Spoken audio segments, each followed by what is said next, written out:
नमस्कार बच्चों। कक्षा 8 विषय हिंदी इकाई पहला तेरी है ज़मीं प्रार्थना गीत का हमने कल अध्ययन किया था। आज फिर से आप सबका स्वागत है।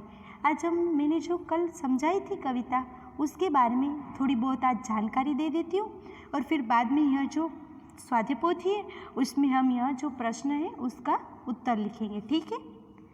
जब हमें कोई संकट से बचना होता है और कोई उपाय नहीं सूझता तब हमें ईश्वर की याद आती है।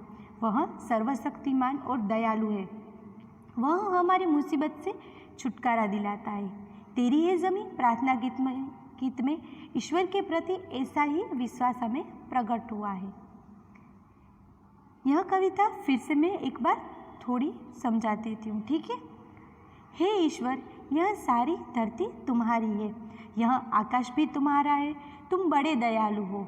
हमारे अपराधों के लिए तुम हमें क्षमा करना। तुम सबके हो और हम सब तुम्हारे हैं। हे ईश्वर, तुम हमें क्षमा करना। हे दुनिया के मालिक, तुम्हारी इच्छा से ही हम इस दुनिया में आए हैं और हमारा जन्म हुआ है। तुम्हारी कृपा से ही हमें शरीर और प्राण मिले हैं।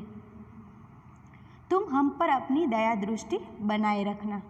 हम किस हाल में हैं, कैसे रह रहे हैं, इसकी हमेशा खबर रखना।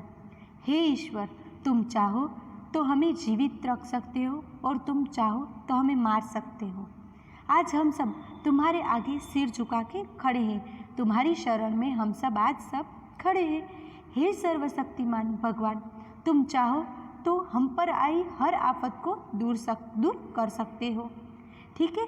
कल भी मैंने यह अच्छी सरलता से आपको समझाया था और आज भी मैंने थोड़ी सरलता से आपको यह कविता का सार समझाया। ठीक है। अब उसके नीचे दिए गए हैं कुछ प्रश्न जो आपको अपनी स्वाध्याय पोथी में लिखने हैं।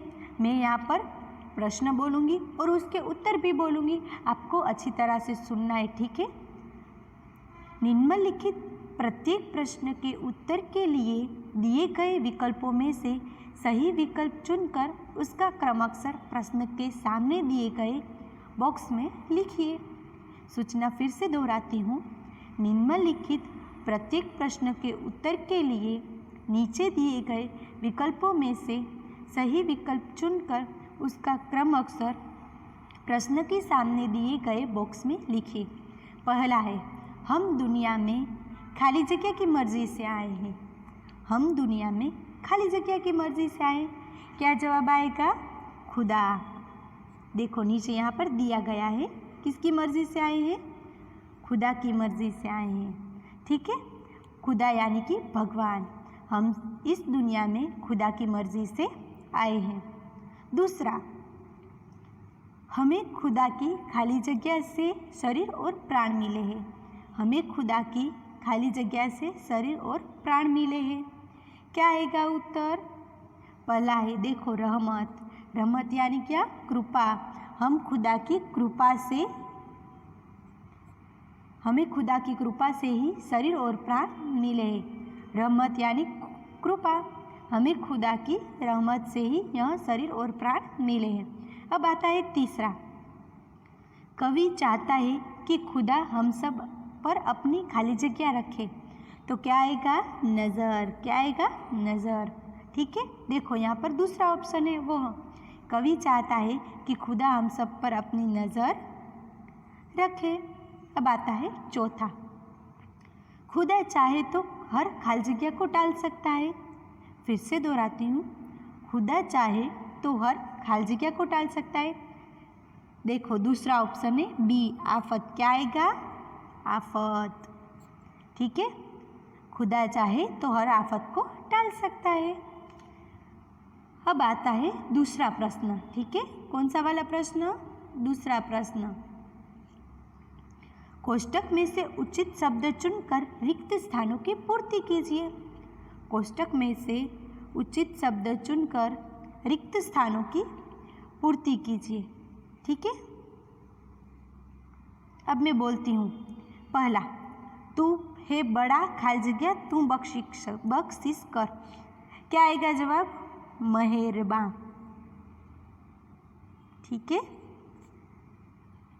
पहली रिक्त स्थान है, फिर से दोहराती हूँ, तू है बड़ा मेहरबा तू बख्शिश कर। दूसरी रिक्त स्थान, हम किस हाल में हैं इसकी तुम खाली जगह रखना। दूसरी बार दोहराती हूँ, हम किस हाल में हैं इसकी तुम खाली जगह रखना। क्या आएगा? खबर। क्या आएगा? खबर।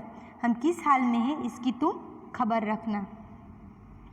फिर आता है तीसरा, तू चाहे तो खाली जगह रखे।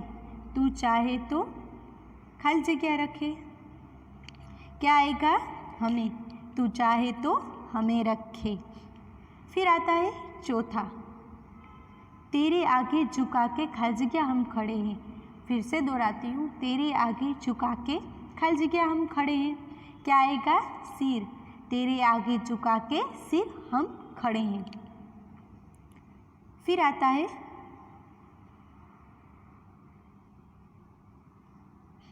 तीसरा प्रश्न, सही वाक्यांश चुनकर विधानों को पूर्ण कीजिए। सही वाक्यांश चुनकर विधानों को पूर्ण कीजिए। पहला है, ईश्वर हमारे गुनाहों को माफ़ कर देता है क्योंकि, कौन सा वाला ऑप्शन आएगा? बी, वह दयालु और मेहरबान है। कौन सा वाला आएगा? वह दयालु और मेहरबान है। पूरा ऐसे आएगा, ईश्वर हमारे गुनाहों को माफ़ कर देता है क्योंकि वह बड़ा मेहरबान और दयालु है। फिर आता है दूसरा, ठीक है, हम ईश्वर के सामने सिर झुकाकर खड़े हैं क्योंकि वह सर्वशक्तिमान है। कौन सा आएगा? उसमें भी ऑप्शन बी है, वह आएगा कि हम ईश्वर के सामने सिर झुका के खड़े हैं क्योंकि वह सर्व से शक्तिमान है, इसलिए। चलो बच्चों, मैंने आपको यह जो है प्रश्न है उसके उत्तर मैंने आपको बताए। अब आपको भी घर से होमवर्क में लिख के आने हैं अपनी स्वाध्याय पोथी में यह प्रश्न के उत्तर। नमस्कार।